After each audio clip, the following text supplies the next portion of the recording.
अवैध मदरसों पर अब चलेगा योगी का बुलडोजर। विदेशी फंडिंग पर सरकार की पैनी नजर। 80 मदरसों को 100 करोड़ किसने दिए? नेपाल सीमा पर बढ़े मदरसों का क्या है सच? यूपी में हो रही है तैयार मदरसा जिहाद की पटकथा। नेपाल की सीमा से सटे उत्तर प्रदेश के इलाकों में अवैध मदरसों की अचानक बाढ़ सी आ गई।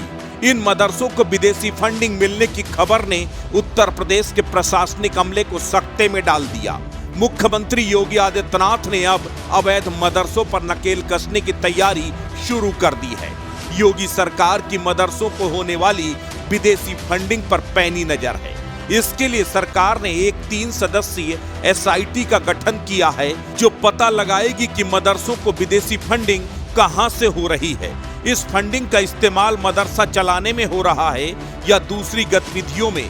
हैरानी की बात यह है कि बीते कुछ सालों में यूपी में अवैध मदरसों की बाढ़ सी आ गई है। सबसे ज्यादा मदरसे नेपाल बॉर्डर पर बढ़े हैं, जिन्हें बड़ी मात्रा में विदेशी फंडिंग की सूचना भी मिली है। सवाल उठता है कि क्या यूपी में कोई मदरसा जिहाद चल रहा है?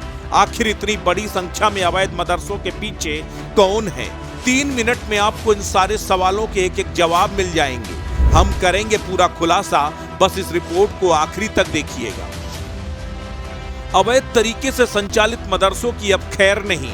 ऊपर से अगर विदेशी फंडिंग ले रहे हैं तो उसका हिसाब भी तैयार रखिए, क्योंकि ऐसे मदरसा संचालकों को अब SIT की जांच में पूरा बही खाता देना होगा। योगी सरकार ने विदेशी फंडिंग ले रहे मदरसों की जांच के लिए 3 सदस्यीय SIT का गठन किया है, जो ये पता लगाएगी कि आखिर इतनी बड़ी मात्रा में अवैध मदरसों को विदेशी फंडिंग कैसे और क्यों की गई। इसका मकसद क्या था? SIT को सूचना है कि यूपी में सिर्फ 80 मदरसों को ही 100 करोड़ की फंडिंग की गई है। SIT ने मदरसा बोर्ड से पंजीकृत मदरसों की जानकारी भी मांगी है। SIT जांच करेगी कि फंडिंग में मिली रकम का कहां इस्तेमाल हुआ। SIT को इस रकम के दूसरी गतिविधियों में भी इस्तेमाल का शक है।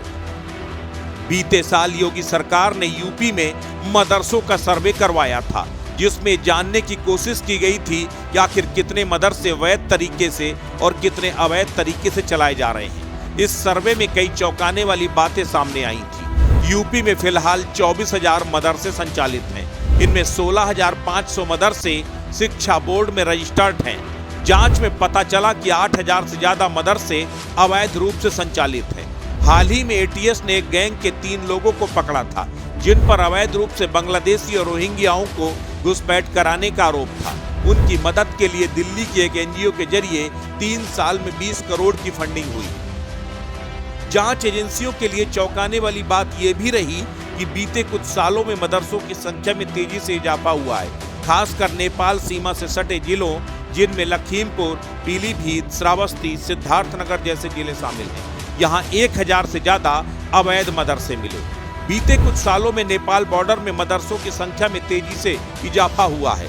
इन मदरसों को भी बड़े पैमाने पर विदेशी फंडिंग होती है।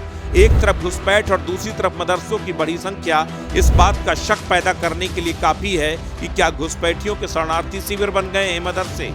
जाहिर है, अगर इस सवाल में जरा सा भी सच्चाई है तो यकीन मानिए राष्ट्रीय सुरक्षा के लिए भी एक गंभीर मामला है। लेकिन समय रहते योगी सरकार की नजर इस ओर गई है। सवाल उठता है कि क्या तालीम की जगह मदरसों का इस्तेमाल देश विरोधी गतिविधियों के लिए हो रहा है, और क्या ये कोई नए तरह का मदरसा जिहाद है?